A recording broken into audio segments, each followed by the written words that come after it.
Cuando Dios creó esta tierra, estableció 3 instituciones: el sábado, el matrimonio y la educación.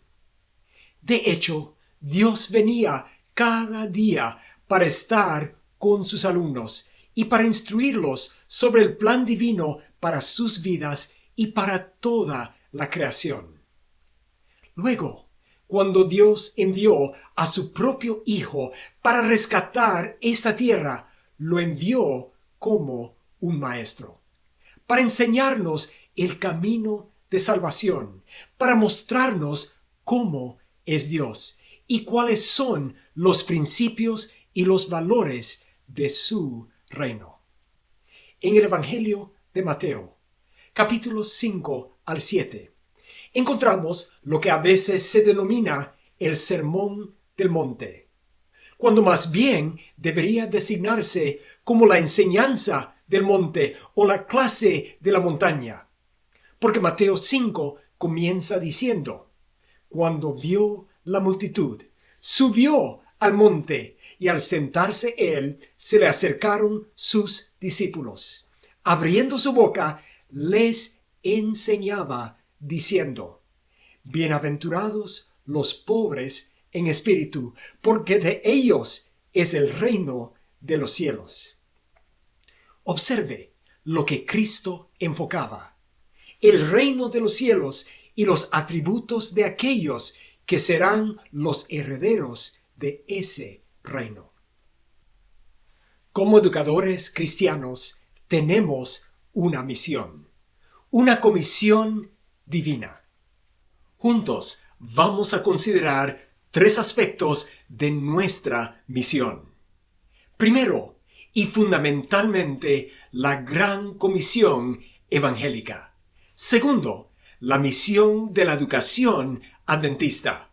Y tercero, nuestro lugar como educadores en el plan estratégico quinquenal I Will Go. Yo iré. Antes de ascender al cielo, Cristo nos dio nuestra tarea, nuestra misión, la gran comisión evangélica que se registra en Mateo 28, versículos 19 y 20. Id, pues, y haced discípulos de todas las naciones, bautizándolos en el nombre del Padre, del Hijo y del Espíritu Santo, enseñándoles a guardar todo lo que os he mandado.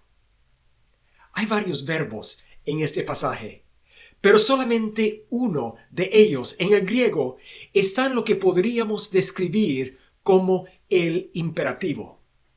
A veces pensamos que el imperativo es ir y nos volvemos turistas, pero el imperativo no es ir.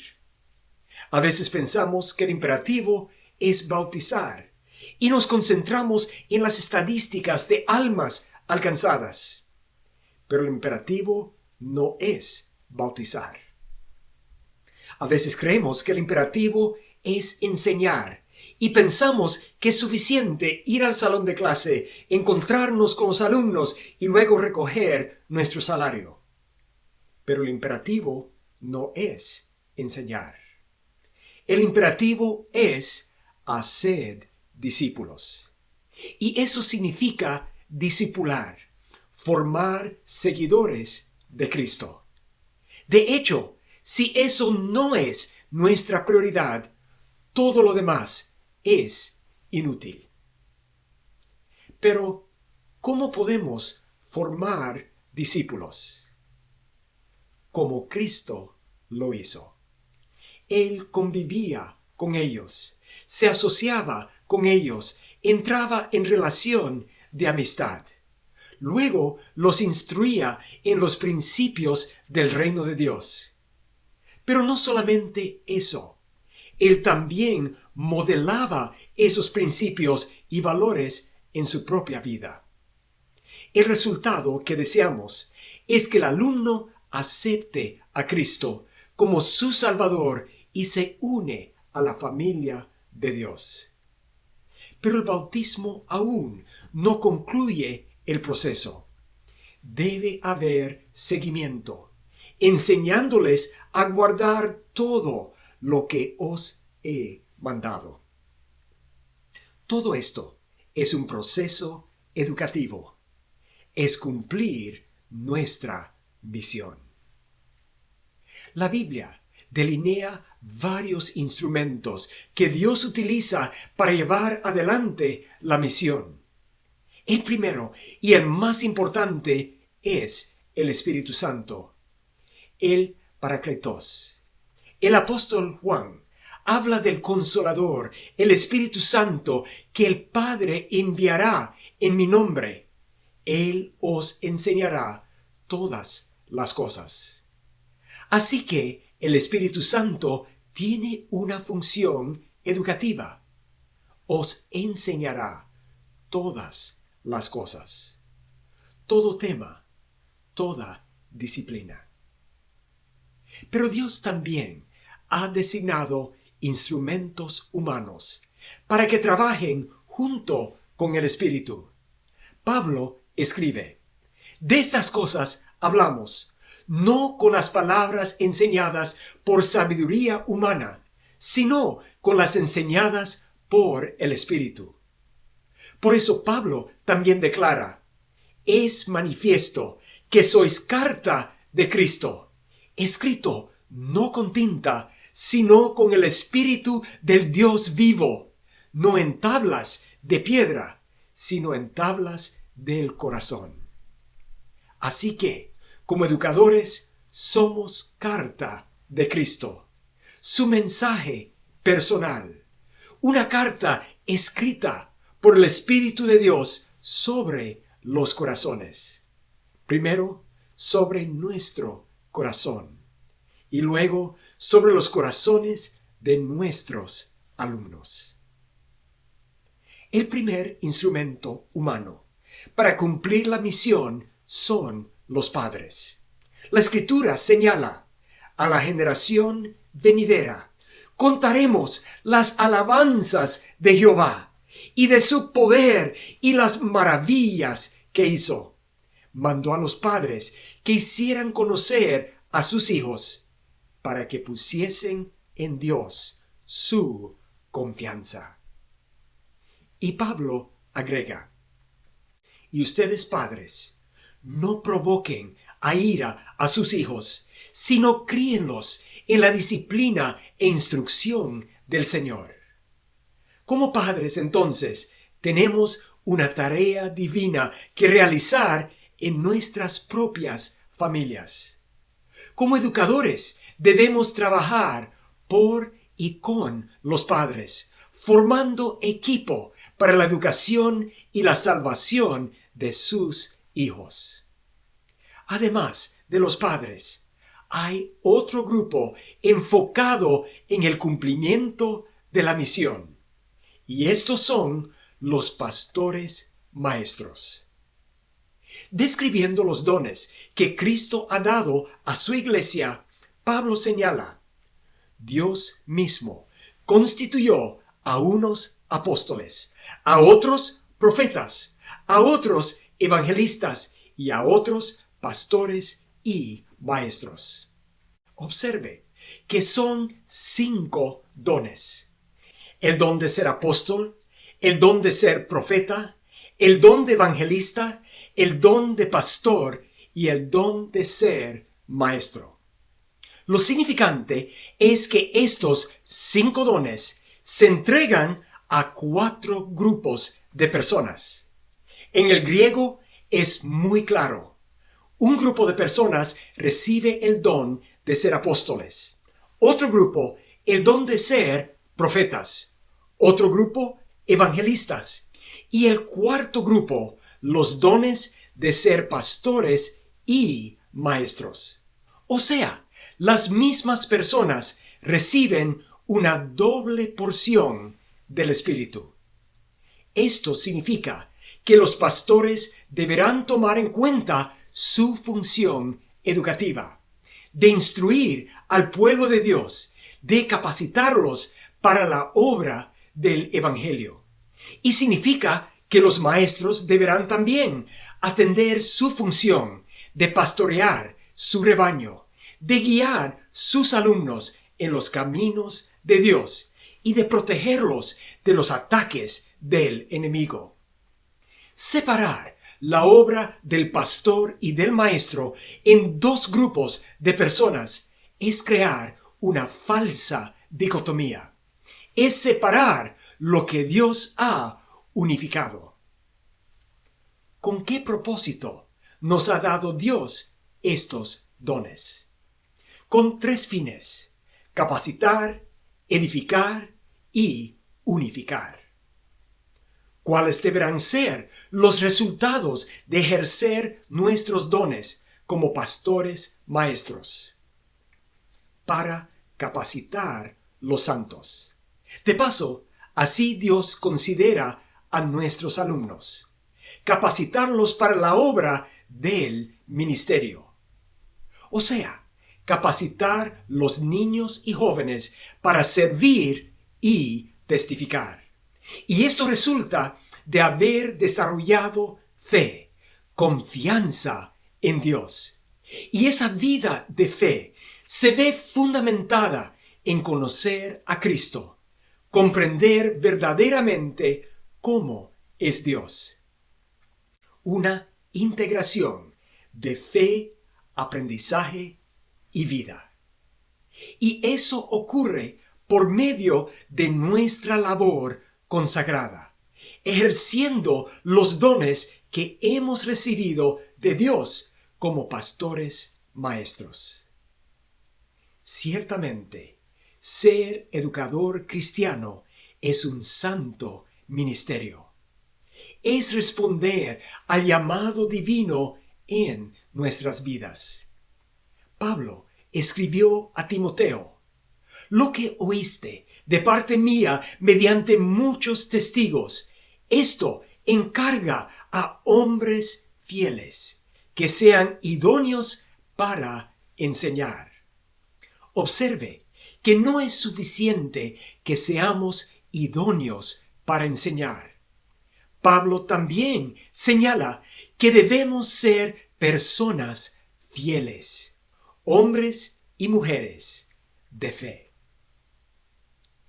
¿Cómo se refleja ese llamado divino en nuestras vidas de educador?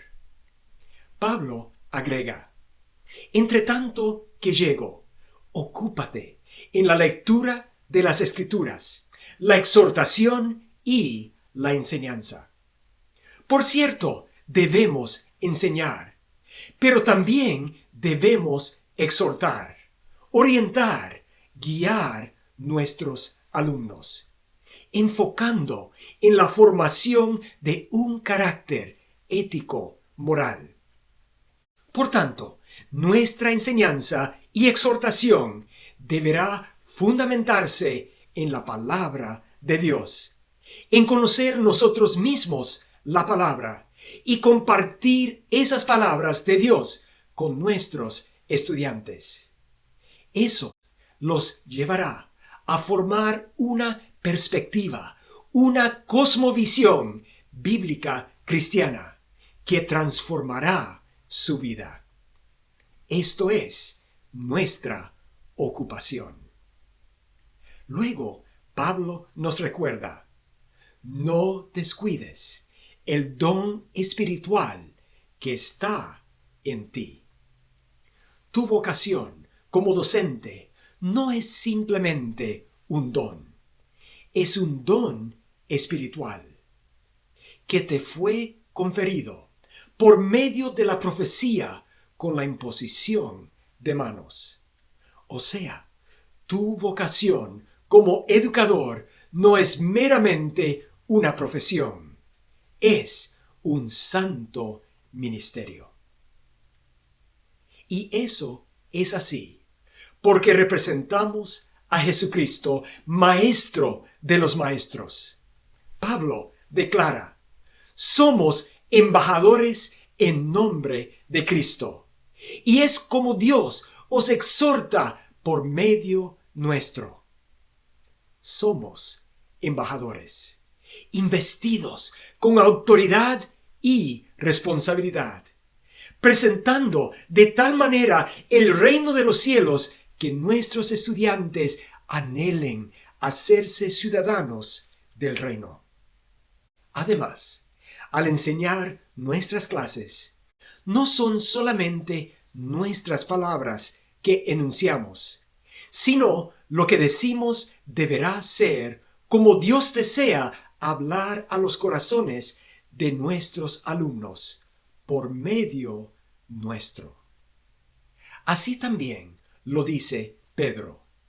Si alguien habla, hable conforme a las palabras de Dios, para que en todas las cosas Dios sea glorificado. Esta perspectiva presenta varias implicaciones para nuestra vida como maestro-ministros. Primero, debemos modelar en nuestras vidas la vida auténticamente cristiana. El maestro debe ser él mismo, lo que desea que sus alumnos lleguen a ser. En segundo lugar, debemos reflejar en nuestra vida el carácter de Cristo. Este es el secreto de la influencia que podáis ejercer sobre vuestros alumnos. Reflejad a Cristo. Una tercera responsabilidad del maestro ministro es comunicar confianza en la revelación divina, puesto que Dios es la fuente de todo conocimiento verdadero. El principal objetivo de la educación es dirigir nuestra mente a la revelación que Él hace de sí mismo. Una cuarta responsabilidad es comunicar confianza en las normas bíblicas. Vinculado con Dios, cada instructor ejercerá una influencia que conduzca a sus alumnos a estudiar la palabra de Dios y a obedecer su ley. Quinto, debemos ayudar a nuestros alumnos a desarrollar un sentido de misión. Hay que enseñarles que el verdadero propósito de la vida no consiste en obtener toda la ganancia posible para sí mismo, sino en honrar a su Creador al hacer su parte en una tarea que beneficie al mundo. Una sexta responsabilidad del maestro ministro es la de comunicar el valor y el potencial de cada alumno. El verdadero educador, teniendo presente lo que pueden llegar a ser sus alumnos, reconocerá el valor del material con el cual trabaja. Sentirá un interés personal por cada alumno y tratará de desarrollar todas sus facultades. Séptimo, debemos enseñar para un dominio cabal de las verdades vitales. Los maestros deben inducir a sus alumnos a pensar y a comprender claramente la verdad por sí mismos. No basta que el maestro explique o que el alumno crea. Se ha de provocar la investigación e incitar al alumno a anunciar la verdad en su propio lenguaje, para demostrar que valora su fuerza y que se la aplica. Y finalmente, tenemos la responsabilidad de guiar nuestros alumnos a Cristo. No sintáis que vuestra labor como maestros ha concluido, a menos que podáis conducir vuestros alumnos a la fe en Cristo. Enseñad a los alumnos a ser cristianos. Esta es la labor más grande que tenéis por delante. Y vuelve a enfatizar, lo más importante deberá ser la conversión de sus estudiantes. Todo esto es congruente con la misión de la Iglesia Adventista del Séptimo Día, que afirma que nuestra misión es hacer discípulos de Jesucristo, que vivan como sus testigos amorosos y proclamen a todas las personas el Evangelio eterno del mensaje de los 3 ángeles en preparación para su pronto regreso.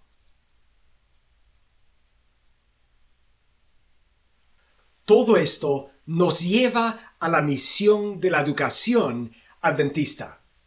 Una misión que cada uno deberemos cumplir en nuestra vida como educadores del sistema educativo adventista.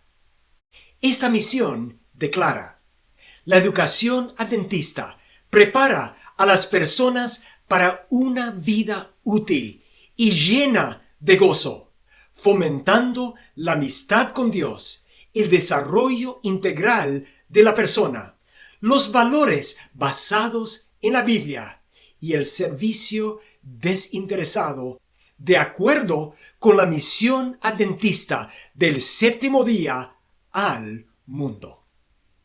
Observe que hay 4 elementos medulares, 4 resultados que fomentamos. Primero, una relación personal con Dios. Segundo, el desarrollo integral del ser. Tercero, la formación de un carácter fundamentado en valores bíblicos. Y cuarto, un compromiso con el servicio abnegado. Daremos enfoque a 2 de estos elementos misionales y lo que implican para nuestra práctica pedagógica. Primero, el desarrollo integral del ser. Lucas 2:52 describe el desarrollo de Cristo. Y Jesús crecía en sabiduría y en estatura y en gracia para con Dios y los hombres. 4 dimensiones de desarrollo: intelectual, físico, espiritual y social. Un desarrollo de todo el ser. Elena White también identifica estas 4 dimensiones. Hay que tener siempre en cuenta el desarrollo de todo el ser, físico, intelectual y espiritual, así como la enseñanza del servicio, apuntando al aspecto social. Cada una de estas dimensiones incorpora varios componentes. Para el desarrollo mental, nuestros estudiantes necesitan desarrollar en primera instancia una cosmovisión bíblica, un enfoque que contempla el aprendizaje y la vida desde la perspectiva divina, tal como se registra en las Escrituras. A esa cosmovisión bíblica se agrega sabiduría. La sabiduría es más que meramente el conocimiento o el entendimiento. Involucra la aplicación correcta del conocimiento. Y una aplicación correcta es la que glorifica a Dios. Y es también de bendición para aquellos que nos rodean. El desarrollo intelectual también se fomenta en el pensamiento de alto nivel. No solamente la memorización, pero también el pensamiento analítico, el pensamiento evaluativo y el pensamiento creativo. En la dimensión del desarrollo físico, promovemos un estilo de vida saludable, una ética del trabajo que reconoce la dignidad y la importancia del trabajo manual, como también una perspectiva bíblica cristiana hacia la recreación. No solamente algo que nos divierte, pero que restaure en nuestras vidas la imagen de Dios. Una recreación. En la dimensión espiritual del desarrollo, los alumnos deberán experimentar personalmente el estudio de la Biblia en las diversas materias. Deberán desarrollar una relación personal con Dios, estimulada por las palabras y las vidas de sus maestros. Y deberán formar un carácter ético moral. Finalmente, en la dimensión social, nuestros alumnos deberán desarrollar un compromiso con el servicio por medio de oportunidades de servicio-aprendizaje. Deberán aprender cómo compartir su testimonio en diversos formatos y enfatizando una variedad de temas cristianos. Finalmente, deberán reconocer que su vocación, su profesión, es un ministerio, respondiendo al llamado divino para sus vidas. Todos estos elementos se integran en un desarrollo integral y equilibrado de todo el ser. Pasamos a considerar otro aspecto fundamental de la misión en la educación adventista, y este es el desarrollo de los valores bíblicos en la vida del alumno. ¿Qué son los valores? Alguien ha observado que nada es tan valioso como algo que ayer descartaste solo para descubrir que hoy realmente lo necesitas. En esencia, valores son lo que estimamos, lo que apreciamos y priorizamos. En la carta a los Filipenses, Pablo presenta una lista de valores bíblicos. En cuanto a los demás hermanos, todo lo que es verdadero, todo lo honrable, todo lo justo, todo lo puro, todo lo amable, todo lo que es de buen nombre. Si hay virtud alguna, si hay algo que merece alabanza, en esto pensad. Lo que aprendisteis, recibisteis, oísteis y visteis en mí, esto haced. En Gálatas, capítulo 5, Pablo agrega: mas el fruto del Espíritu es amor, gozo, paz, paciencia, benignidad, bondad, fe, mansedumbre y templanza. Valores bíblicos, valores cristianos. ¿Cómo aborda un maestro cristiano la enseñanza de estos valores? Aunque se pueden utilizar varias técnicas, como la clasificación, los continuos, la lección forzada, los dilemas y el juego de roles, entre otras, existen fundamentalmente 4 opciones en términos de enfoque: adoctrinamiento, evasión, neutralidad y convicción. Al enseñar valores, algunos maestros utilizan el adoctrinamiento. Bajo esta perspectiva, el maestro establece forzadamente la posición cristiana y descarta sumariamente a toda otra posición como errónea, inmoral y antibíblica. El sexo prematrimonial es pecado. La homosexualidad es pecado. El adulterio es pecado. La perspectiva bíblica es que la sexualidad humana solo debe expresarse en el matrimonio. ¿Entienden todos?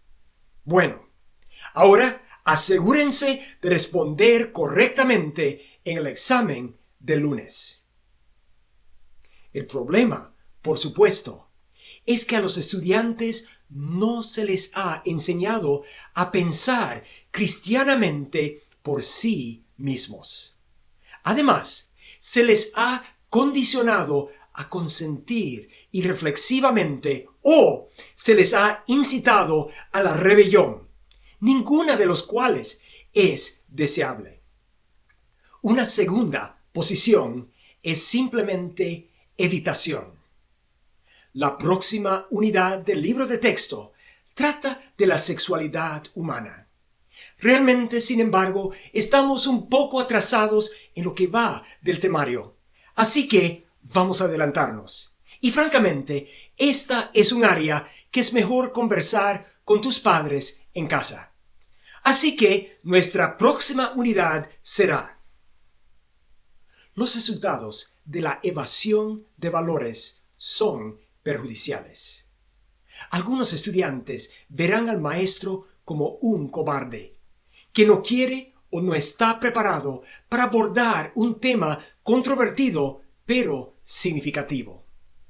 Otros, sin embargo, seguirán la pista de que ese tema no es realmente tan importante en la vida, al menos no lo suficientemente importante como para ser abordado en la escuela. Otros más, con su curiosidad despertada y sin orientación, buscarán sus respuestas en la calle. Un tercer enfoque es la neutralidad. Estudiantes, nuestra nueva unidad trata sobre la sexualidad humana. Ahora, la mayoría de ustedes probablemente ya reconocen que las personas tienen valores diferentes en esta área. Algunas personas creen que es aceptable expresar la sexualidad antes del matrimonio. Algunas de sus razones son: por supuesto, existen algunas preocupaciones.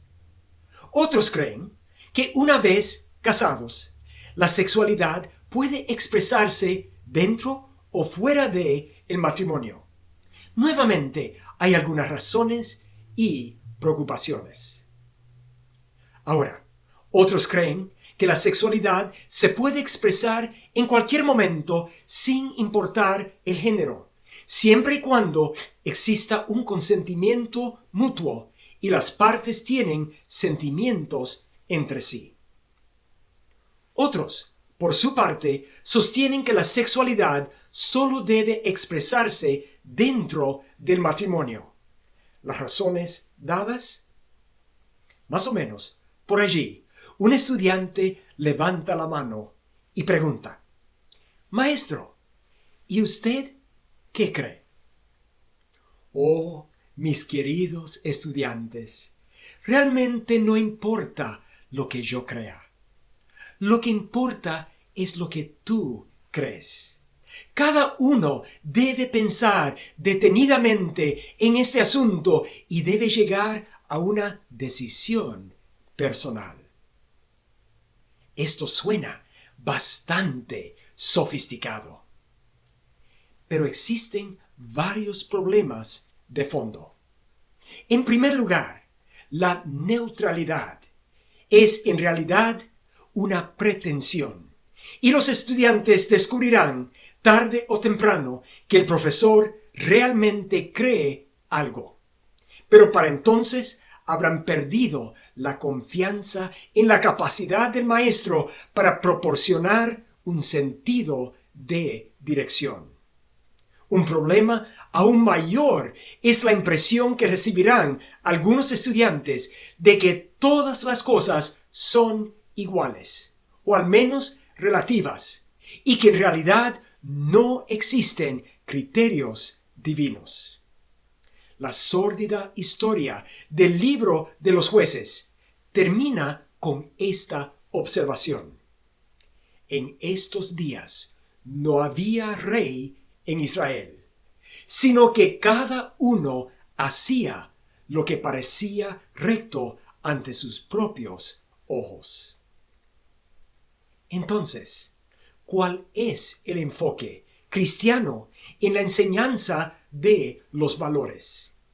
La estrategia eficaz parece ser la de una convicción sincera.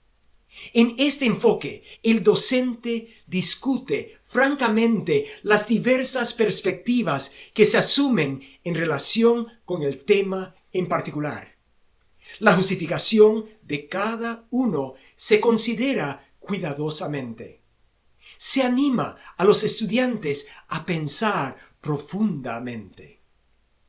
Pero hay algo más. El maestro también comparte con los estudiantes su propia creencia, basada en la Biblia y orientada a la fe. De hecho, está dispuesto a permitir que sus estudiantes lo presionen contra la pared, haciendo comentarios, haciendo preguntas e incluso planteando objeciones. Él ve su papel como el de un guía, más que como el de árbitro. Por supuesto, existe una condición. El maestro debe saber por sí mismo lo que cree. Debe pensar profunda y cristianamente sobre su disciplina y sus implicaciones para la vida. El profeta Ezequiel, en el capítulo 44, nos insta: enseñe mi pueblo a discernir entre lo santo y lo profano, a distinguir entre lo impuro y lo puro. El carácter cristiano se forma sobre los valores bíblicos que los estudiantes han integrado en su vida. Elena White escribe: la edificación del carácter es la obra más importante que jamás ha sido confiada a los seres humanos, y nunca antes ha sido su estudio dirigente tan importante como ahora.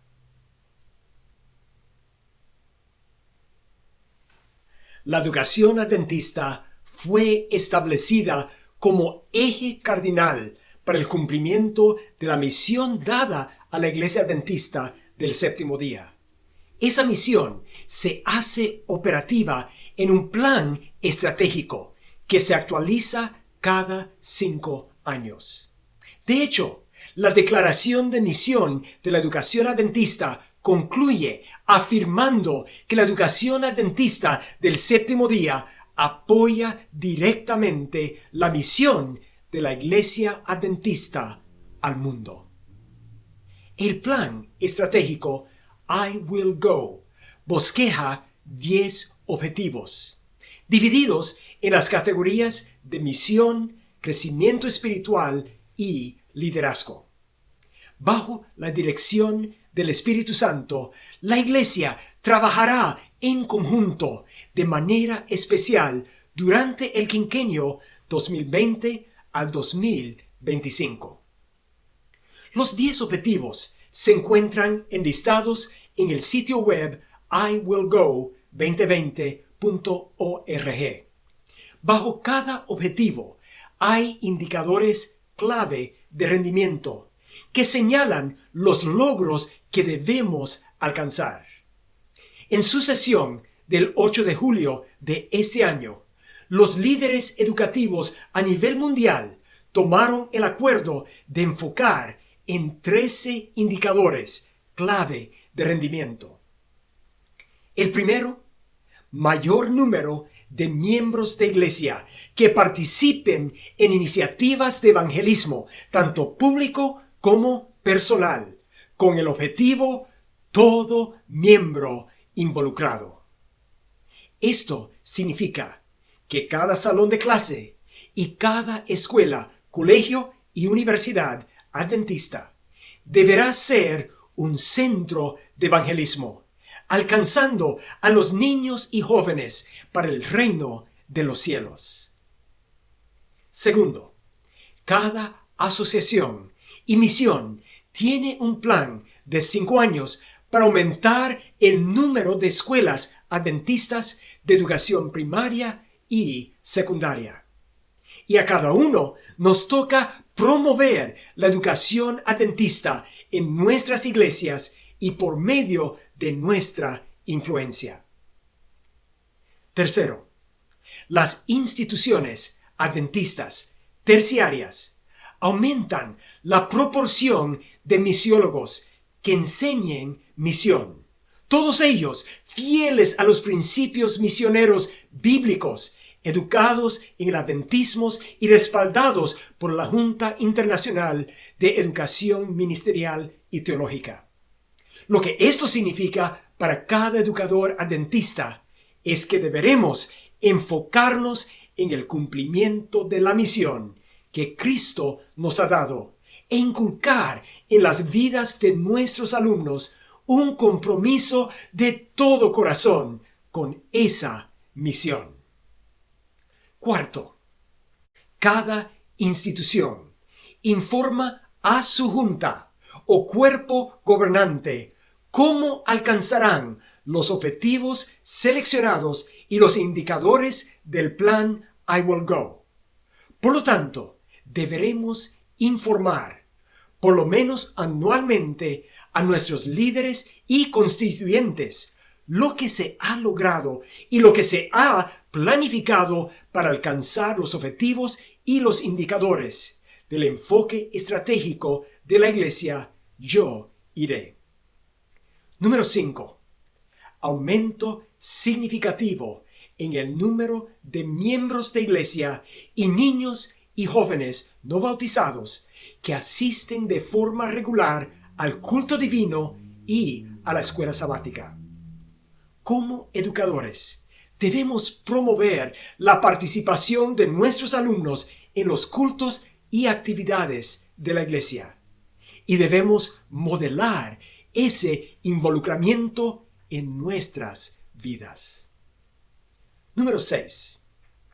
Un aumento significativo en la aceptación y práctica de las creencias fundamentales distintivas de la iglesia, especialmente la creación, la salvación por la fe, el estado de los muertos y el poder de la oración sobre la brujería y el espiritismo. La iglesia remanente, los principios de vida saludable, el santuario y el juicio investigador, la segunda venida y la naturaleza de las creencias fundamentales como doctrinas centradas en la Biblia, que reflejan a un Dios amante y misericordioso. Al planificar y enseñar nuestras clases, debemos transmitir creencias específicas de la iglesia y valores bíblicos, afirmando la fe de nuestros alumnos. 7. Mayor número de niños de hogares e iglesias adventistas que asistan a las escuelas adventistas. Debemos aprovechar cada oportunidad para promover la educación adventista entre nuestro círculo de influencia, especialmente los padres y los jóvenes de nuestras iglesias y comunidades. 8. Evidencia de mayor unión y comunidad entre los miembros de iglesia, de menos conflictos en las iglesias locales y de un compromiso activo de tolerancia cero al abuso físico, emocional o sexual. Como educadores cristianos, nos toca formar comunidad con nuestros alumnos, reconociendo que el pertenecer precede el creer. También debemos asegurarnos de que nuestras instituciones educativas sean lugares seguros, refugios contra el abuso físico, emocional o sexual. Número 9. Mejora de las tasas de retención de adultos jóvenes y niños no bautizados, basados en la recolección de estadísticas específicas de esos grupos. Nuestra obra no termina cuando nuestros estudiantes se bautizan. También nos toca afirmarlos en la fe. Y la mejor forma es ayudándolos a ser discipuladores de Cristo. 10. Las clases bíblicas enseñan el método histórico-gramatical, o sea, el enfoque historicista para el estudio de las profecías, confianza en la Biblia como la revelación divina, confianza en Dios y compromiso con su misión. En las interacciones con nuestros alumnos, debemos siempre comunicar nuestra confianza en la palabra de Dios y en el plan que Dios tiene para nuestras vidas. Como educadores del sistema adventista, debemos también asegurar que nuestras palabras y el ejemplo de nuestras vidas están en armonía con las doctrinas y los principios de la Iglesia. Número 11. Los jóvenes y los adultos jóvenes abrazan la creencia de que el cuerpo es el templo del Espíritu Santo, absteniéndose del alcohol, tabaco, uso recreacional de drogas y otros comportamientos de alto riesgo, que abrazan las enseñanzas de la Iglesia sobre el matrimonio y que demuestran pureza sexual. A nosotros nos toca promover y modelar una vida sana e íntegra y guiar a nuestros estudiantes a conducir sus vidas de acuerdo con el plan divino. Número 12. Aumento de la ética y el uso responsable de las plataformas sociales por parte de los estudiantes. No importa nuestra disciplina, nos corresponde enfocar la ética en nuestras clases, formando un carácter en la vida de nuestros alumnos basado en la cosmovisión bíblica cristiana. Esto incluye el uso apropiado de los medios digitales y de las redes sociales. Y finalmente, evidencia de que la mayoría de los pastores y docentes se sienten apoyados por los miembros de iglesia y los administradores de asociación, y que aún se sienten llamados al ministerio y están participando de educación continua y desarrollo. Como educadores, nos toca afirmar nuestra vocación como un llamado divino, nuestra profesión como un santo ministerio. También debemos aprovechar cada oportunidad para nuestro desarrollo como educadores, especialmente en el área de la integración de la fe en la enseñanza, avivando así la fe en la vida de nuestros alumnos. Y los que somos líderes educativos, debemos crear espacios y oportunidades de desarrollo continuo para nuestros docentes, especialmente enfocados en su labor como educadores cristianos. Y por supuesto, dejamos lugar para que los objetivos del Espíritu Santo puedan ser definidos a medida que el Espíritu guíe. Eso implica que en nuestra vida personal debemos estar atentos para escuchar la voz del Espíritu y comprometidos para seguir sus indicaciones. Así que, como educadores, tenemos una tarea específica que realizar en el cumplimiento del plan estratégico de la Iglesia. ¿Qué haré? ¿Cómo responderé? que nuestra respuesta sea: heme aquí, yo iré.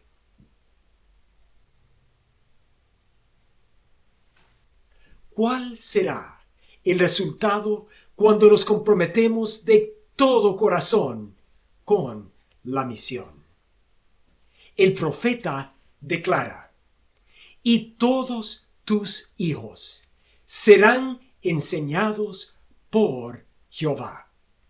No solamente acerca de Jehová, sino que Dios mismo será su maestro, enseñándoles a través de nosotros, su representante, sus embajadores. ¿Y cuál será el efecto de ser enseñados por Jehová? Multiplicaré la paz de tus hijos. Esa palabra paz, en el idioma original, el hebreo, es la palabra shalom.